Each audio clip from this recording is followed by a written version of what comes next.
button. Oh, Hi, everybody. Happy Thursday. We are super excited to be here on this beautiful fall day. We've got such an exciting session today to discuss the MEP. We got so many questions. Who are we? What do we do? So that's why we have our amazing fearless leader, director, Dr. Alyssa Rodrigues with us today. But I would be remiss to not say hello to my wonderful co-host, Megan. How are you today, Megan? I'm doing great. I'm enjoying California. It's my first day out here north, very far north. So sunshine and less fall-y here for a week. That sounds amazing. Yeah. I am jealous. How are you doing? I'm wishing it was more sunshiny, but we have had a really nice fall, so it's okay. I'm soaking in where we can, just trying to prepare for winter. And Alyssa, how are you doing today? Super excited to have you. I'm doing good. It's actually incredibly sunny, just a little bit south of you. So yeah, if I open these blinds, it would be blinding. So yeah, it's really nice. Well, that's nice. It's pretty windy in the valley, so I think it's like I feel that winter chill. But yeah, it's okay. Just preparing. Well, we have such a great session to answer all those burning questions of like, who the heck are we? What do we do? I feel like we've got that a lot. And so that's why we have our fearless leader on to answer all those burning questions for you. So I want to get started a little bit. And, I'm lucky enough to get to know you and work beside you for now almost 5 years. But can you share with the audience a little bit about yourself, how you got started as the director in the MEP, and what led you to pursue this career? Yeah. So I've been in Alaska almost 20 years, a few years shy of 20. And I came up here and I worked as a labor economist. And in doing that, I got to go to a lot of great communities and I got to listen to what they loved about their communities and their concerns and things like that. And that ultimately kind of took me into being interested in economic development. So, they've got whatever challenges they have with their communities and they really were eager to solve them. And that's more along the lines of what you do in economic development versus, a labor economist who's kind of just reporting on that data. Mm-hmm. And as I was in that position, I was overseeing the Made in Alaska program. So for folks who are in Alaska, been up here, it's a little mother bear and cub logo. That means that something was made, at least 51% of it was made here. And as I was overseeing that program, I got to learn about all the things that we made here. I was really just kind of shocked and delighted at all the different things that we made here that I never would have thought were made in Alaska. And so that was really kind of maybe when I get more interested in it. I did help with writing an article, years ago about other manufacturing, because in Alaska, it's seafood processing and then it's everything else. And so we were just interested in like, okay, so what makes up the everything else? And even when you look at it from that degree and you can see like, oh, well, there's apparel and there's food and beverage and that sort of thing, you still don't get a full sense of just the diversity of what's up here. Because, food and beverage doesn't explain to you that, there's kombucha and there's tea and there's coffee and there's beer and there's spirits and wine. And like, it just kind of, what is this? Kind of like a fractal, you get into it and it just gets like more interesting and more complicated as you go down. And so that was when I got really interested in it and worked just a little bit with the previous MEP. And then when I heard about this position and this iteration of the MEP, I was really excited by it. I thought it would be really cool to get to work much more closely with manufacturing and not just look at the research and not just, kind of oversee the program that gives you a permit, but to really be able to provide, technical assistance and specialized assistance that was going to help people to grow their businesses. Because the general sense was that, manufacturing just couldn't work here. And maybe I liked the idea of a challenge. I don't know. But I knew that there were so many manufacturers who were making it work. So this idea that manufacturing just couldn't work here, I knew wasn't true. But it was really like, it's still very challenging. And so and if there was any degree to which I could try to help in that regard, I thought it would be really neat. I love that. I feel like the same thing. I'm like, oh man, this is an interesting, challenging problem to solve because all of our manufacturers here in Alaska are facing a lot of the similar problems. Yep. And it's an interesting hurdle to face and try to figure out how to overcome it. Oh yeah. Yeah. Especially for our whole state. Yeah. Yes. Yeah. just transportation and energy and just all these things that aren't unique to the manufacturing sector. I think they are just more exacerbated for the manufacturing sector. Like it's hard for everybody when energy costs are high, but when you rely on things being come in and your whole process is really energy intense, well then you feel those costs even more. And everybody's costs for shipping are high, but when you ship in at least, 49% of all of the materials that you use, then it really hits you a lot harder than it does somebody who's very service based or that sort of thing. Totally. No, absolutely. I love that you were up for the challenge and that you gathered us in to go on this journey with you. I remember when I had first got started and you had told me about it too. I was also like, what? I was the one that was like, I don't even really understand what a manufacturer is or like what's being made here. And like being in this position, there is so much cool stuff that's being made. And it's just like really changing that mindset and that perspective. So to going into the next question, people that aren't familiar with the wonderful program you run, can you give a little oversight of exactly what the Alaska MEP is and what the mission is that you're so passionate about? Yeah. So the MEP exists to advance manufacturing in Alaska. We provide technical assistance to support manufacturing. And so, we do that through a variety of ways. I'm going to grab my little sticky note here that I should have had before. So the Alaska MEP helps to grow small and medium-sized manufacturers through personalized and targeted assistance. And we have an internal team of experts, and we have a national network as well. And so what we do is we connect with manufacturers. We figure out what their biggest challenge is at the moment, or what is keeping them up at night. And then we provide technical assistance to help them overcome that, or we find somebody else that can help them that has the expertise from anywhere across the nation. We have more than 50 other MEPs that we work with. There's at least one in every state, plus one in Puerto Rico. And they are also experts at a variety of things. And so we can reach out to an MEP that's all about food manufacturing. We can reach out to one that's all about cybersecurity. If there's a topic that somebody's interested in manufacturing, there is an expert either within a national network or within the enormous suite of contractors that we all work with. And so we find somebody who can help, and we either bring them up or we work virtually. But that's what the MEP is about. The MEP is about helping manufacturers to meet their mission and achieve their goals. Yeah. And I think too, like having that one-on-one and really understanding what their priorities, what their problems are, it gives us the ability to look at it with a fresh set of eyes and say, I really think that this could advance your business forward. Yeah. And then take the load off of you, as the business owner, or just even being in that C-suite. There's a lot going on, a lot of hats you have to wear. Yeah. And I think that to your point, the role of being ideally a trusted advisor, that somebody they don't feel shy about coming back and saying like, oh my gosh, this is what's happening now. Like, let's talk about this. Let's work through this. That we as the MEP are somebody that people can come back to. And we see that when we look at our metrics, we see that we have a lot of, repeat engagement with the same manufacturers because they had a good outcome and they come back. We are part of their regular team when they're facing a challenge. We're easily one of the first phone calls that they make because they trust us and they know that we're here. We're here to provide assistance. We're here to make sure that they're able to do what it is that they want to do. We're not here to try to sell them one particular product. We're not here, with like this cookie cutter, kind of process where everybody gets the same thing.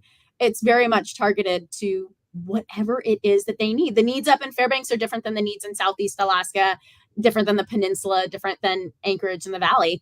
And beer brewing to coffee roasting to metal fabrication, they all have different needs. And so we don't have just a single service that we provide to everybody. It's very, very personalized based on what they need. Yeah. I love that. And I also, I mean, it's so true. I feel like everyone has kind of like, it's your baby. And so sometimes that fresh set of eyes, that outside perspective can really go a long way, because you're kind of have that like a little bit of a narrowed view, and you're not really able to see what you don't see when you're a little bit too close to it. And so I know that's been something that I've really been able to enjoy, like working on, and provide that perspective, as I'm sure everyone on our team has. And then really just like being able to like cheer them on and help them reach their goals. So I know it's been just so rewarding, because a lot of times we get from our clients is they feel alone, and like they're not alone. It's so challenging, but there's so many other people out here trying to do the same thing. And so that's been really rewarding to see. Yeah. Yes, just ditto. Mm-hmm. So moving on to some key initiatives or just big projects that have made just like a huge impact on the manufacturing community. Can you share some of those initiatives or projects that you think you saw the biggest impact? Yeah, it's interesting as I think about this. I think we have some initiatives that have more of a broad impact. They impact more manufacturers, and then some that have a really large impact for the manufacturer that it's specific to. And so something that would be like more on the broad side would be kind of food safety. So we have a lot of, we have seafood manufacturing, and then the next largest category is food and beverage. And so helping people to make sure that they are operating in a safe way. Nobody wants to get anybody sick with their food or their drink or anything like that. And so just making sure that they're empowered to be able to produce everything that they do as safely as possible. So I would say that that's probably one of the broadest, maybe most far-reaching initiatives that we have, is really to help with food manufacturing, food safety, all things kind of food and beverage related. I think one of the ones that have two maybe that have the biggest individual impact on a business. And one of those are ISO projects. And so when we think about ISO projects, those are the ones where you as a manufacturer are trying to get business. And depending on your subspecialty, there's a different ISO certification that you can get. And it's all about really documenting your process and making sure that your process and your product is as repeatable as possible. You can ensure as a manufacturer, and somebody else is going to certify you, that whatever you make is going to meet the same standard. If you're, supplying a part on a rocket ship, if you're supplying, a part that goes into something else that has really tight tolerances, nobody's going to buy from you if they can't trust that you can do it the same way with those same tolerances and everything else every time. And so those certifications open up doors to you to be able to increase your sales, because now you have a new level of certification, new level of trust between you and potential clients. And there's a lot of big contracts that if you don't have the appropriate ISO certification, you're not even eligible to bid on it. So those are really impactful for the businesses that we work with in terms of enabling them to even put out a bid for a lot of this work. The other is equipment sourcing, and that one's been really fun because you really get to understand, I want to say, that the company on a different level and their goals. Because if somebody wants to acquire a new piece of equipment, it's typically because they've got demand for their product. They're really interested in growing and those sorts of things. And so that's it's an exciting time to be with someone and walking that journey. And so that's one of the other really fun things. And something that we found with a lot of those projects is they have enormous cost savings. So whereas the ISO one is kind of top line and really helps open up your sales, the equipment sourcing really cuts your costs. We just kind of as you go about your life, we are not equipment sourcing specialists. If you need a new crock pot or a new Instapot, like you go to the store, you compare some prices, and you're like, all right, whatever one is best, I'm making this choice in 10 minutes. So I'm just going to pick what's in front of me. You can't do that when it comes to equipment for your business, because you're going to overpay by an enormous amount. And there are so many potential pieces of equipment that could meet the need. So getting somebody who is an expert in equipment sourcing, it is, I would say, one of the highest rates of return that we have in any of our projects. So that one's really fun. So we had Felicity Loft that saved $58,000 on a piece of equipment. So they are they're big dollar savings for a single project, single piece of equipment, those sorts of things. So that's another one that's really impactful. And lean, I would say lean is another one that can be super impactful. You have the ability when you kind of start walking down that lean and operational efficiency path to change your entire culture of your business to one that is focused on finding those efficiencies, reducing things that don't add value, and it can really empower your team, your staff. And that's another really cool thing when we think about a changing workforce and what people want in a position. Being empowered to make decisions and to make an impact is something that people really want. And as a manufacturer, if you can't offer working from home because you need them on your line, you have a tight budget, you can't offer more in terms of wages, being able to offer someone autonomy and empowerment and investing in them and their knowledge and their skill sets is huge. And so lean is a great way to do a lot of those things, to invest in them as individuals, to empower them to make positive changes in your business and those sorts of things. So that's one that has very long lasting benefits. And I say benefits that would accrue more and more and more over time, as opposed to some of the others that, you have equipment sourcing, you save money right now, and that's awesome. The other ones can just kind of continue to accrue benefits over time. Yeah, definitely. Like, you're training your people. Yeah. Great segue, actually. We were going to talk about a success story, and you talked a little bit about Megan Weston and how she bought that equipment. Can you expand just a little bit on that, what she came to us with, and then the outcome of that? Yeah. And so Megan Weston owns Felicity Loft Teas. She also owns a business called Cliche Teas.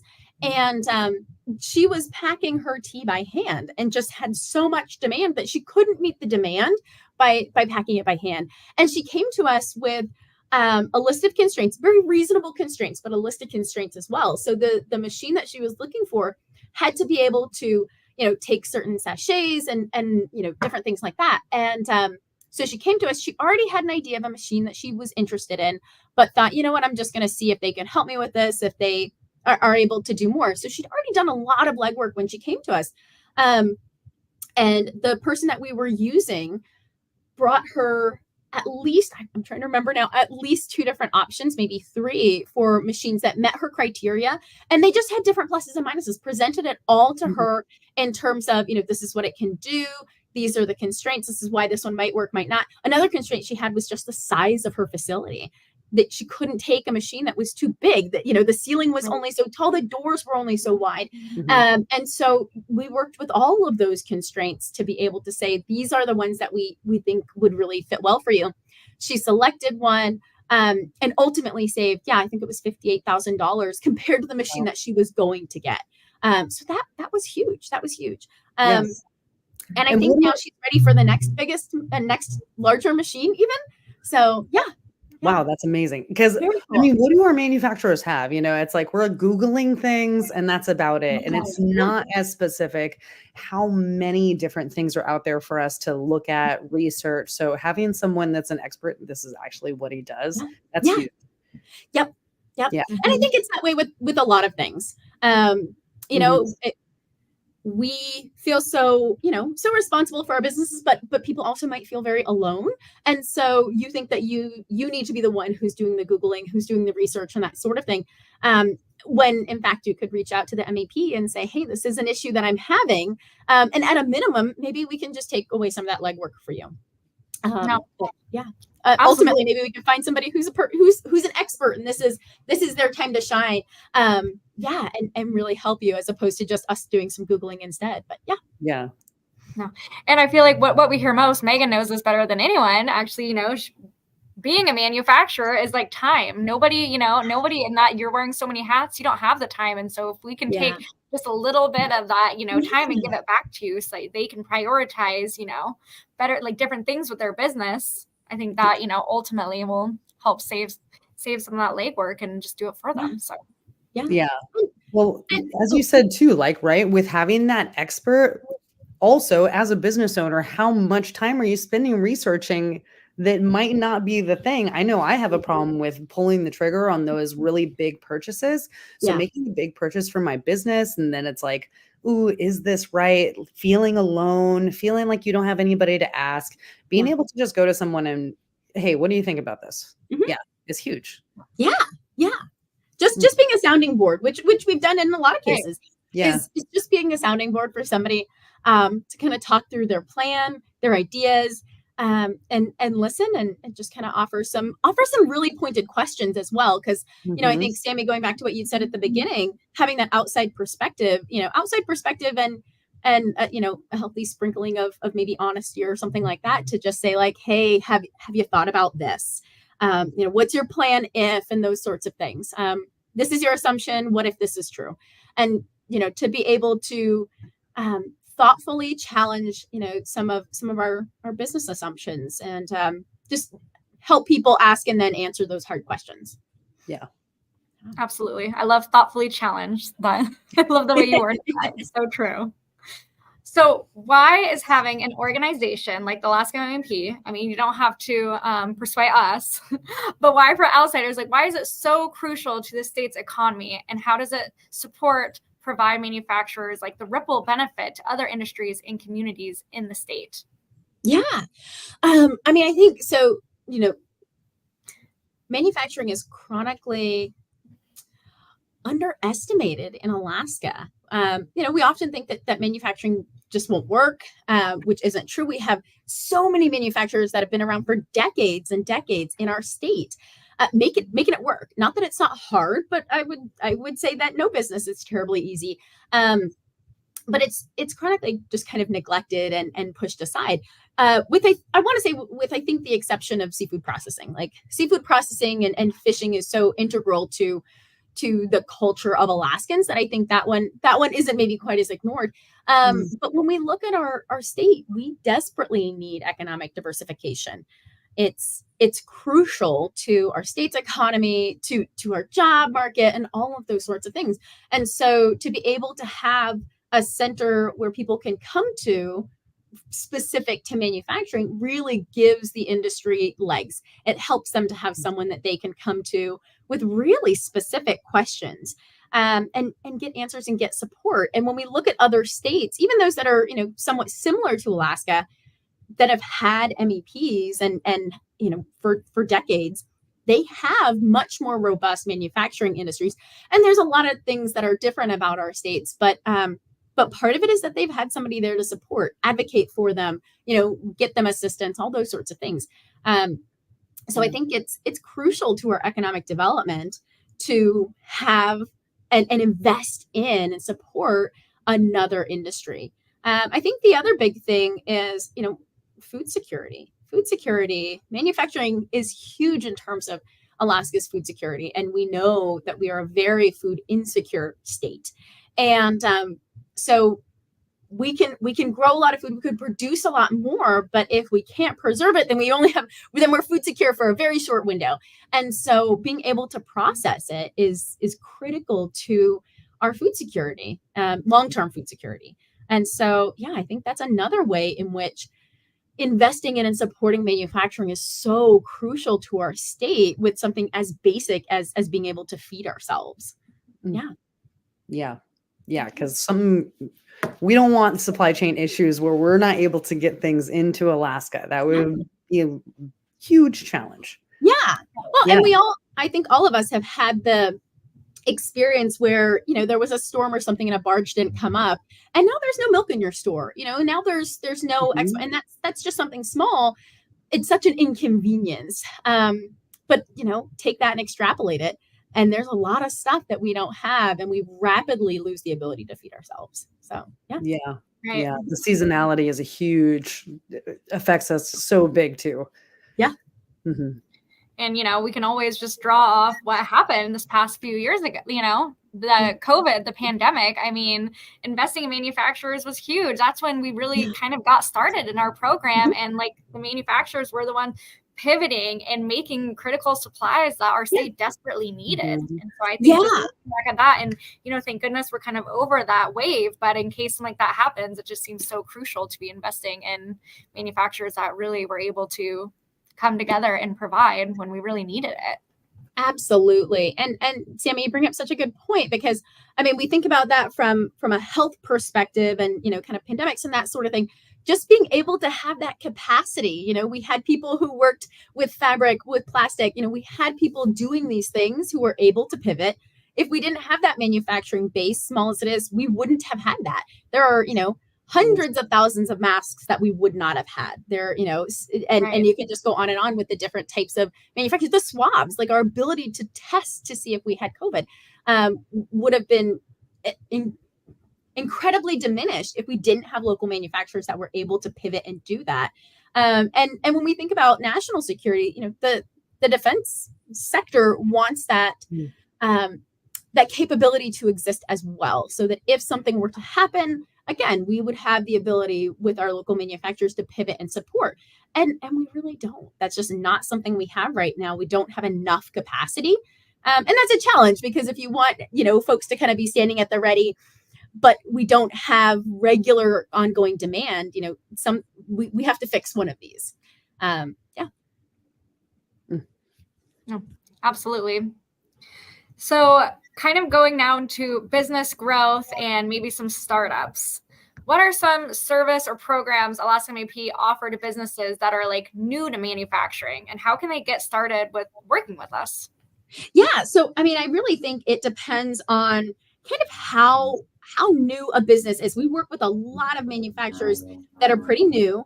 And it depends on the start, kind of the stage. If they're really just starting to think about manufacturing, then one of those like really honest conversations and asking them really good questions and those sorts of things can be really helpful. We also partner with our small business development center. And so there are times where we kind of trade off. If a client's at one stage, SBDC is a better fit. If a client's at another stage, and they come over here to us. And so we do help folks who are ready to do a prototype of their project, or do like they're finally ready to do a 10,000 unit test run. That's really, I think, when we shine. Also, our marketing assistants, our consumer packaged goods project, like those different programs are really well suited for someone who's in that kind of growth stage and is looking to make their product I want to say more accessible to the masses, more professional, that sort of thing. So that as you're going from I manufacture in my garage or my kitchen to I want to wholesale, I want to make this, I want to really make this my full time, my whole business. That's really, I think, the sweet spot for a lot of MEP work with manufacturers and kind of startups and newer manufacturers, is when they're ready to take that leap, when they're ready to make that jump. I think that's a space where we can kind of help them, avoid that valley of death, and avoid that by making sure that they're really well connected with their market. They're reaching their key consumers, their soulmates, that sort of thing, and that they're operating as efficiently as they can. We want to make sure that people have really good manufacturing practices as early as possible, so they take those practices and processes with them, as opposed to having a lot of waste in their process. And then as they grow, that waste just grows and ends up, kind of being a weight around their necks. We want to make sure they're doing that right just as they start to grow, so that as they keep going, they can have, as little waste as possible and more profit. Makes them more likely to succeed and to stay and employ other Alaskans. Yeah, totally. The leveling up, it's like a whole nother set of hats. It's like a whole nother set of hats that you got to wear. And so it's goes back to the time and the research and all the things that you're putting in. And it's like, if you can go to an organization and you're like, hey, I'm ready to level up. Yeah. It's like, okay, well, we're ready to help you get to that next stage. Yeah. That's a really good point, Megan. It's such a different, so many different hats to go from being the one who's actually like making the soap, roasting the coffee beans, whatever it is, to taking a step back, teaching someone else how to do that. And now you're doing the marketing. Now you're creating strategic plans and getting financing and all sorts of things. Very, very different. Yeah. One of the things I feel like I was always told too, and I hear it a lot from our entrepreneurs, our manufacturers, is that you don't want to grow too fast. And I think that like leap to the next level, just as you said, the waste, really covering all of the aspects of your business and understanding it so that when you do level up, you're not putting yourself in a hole that's like too, where you're going to fall back. You know, Yeah. it's like we want to keep moving forward and growing. Yep. Right. Yep. Absolutely. Yeah. And I would say we're situated so nicely in like a space where we're lucky to have so many partners, as well as like our national network, but also SBDC, we're partnered so close with them. So it's like you're saying, we're working with, we specialize in manufacturing and specialize in manufacturers that are ready, as Megan put it, to level up. But maybe if you're right in your beginning stage, you work with your local SBDC advisor. And then as soon as you get to that point, they're referred over to us and we refer clients back to them. And so it's really just a great situation for us to be in. And once we're ready to take that next step, that's where we can really come in and help. So yeah. And I think, one of the nice things about that partnership is it's kind of like, if you're going to your general practitioner and then they recommend you to a specialist. And so, I think if someone is already connected with the SBDC, you can always ask, to get a referral over here, to be connected directly, something like that. But also they are aware and they will say, now's the moment you need to go see. And so, you're welcome to ask or they can make that recommendation as well. And that's really nice. Absolutely. So last question I have for you. So for manufacturers who are hesitant, what would you say to them to encourage them to reach out to the MEP and to get involved? Yeah, I think, I would start off maybe with like it doesn't cost you anything to have a 30-minute conversation and tell us what's going on with your business. Just reach out and have that short initial conversation to see if anything that you're struggling with is something that we might be able to help you with. I think most of the time you'll find that there is something that we can provide, and it might just be a resource. It might just be a referral. It doesn't have to be something big. You don't have to wait until, you're about to go under or you're facing a huge challenge. You can just reach out and say, hey, this is where I am. Like, could it be better?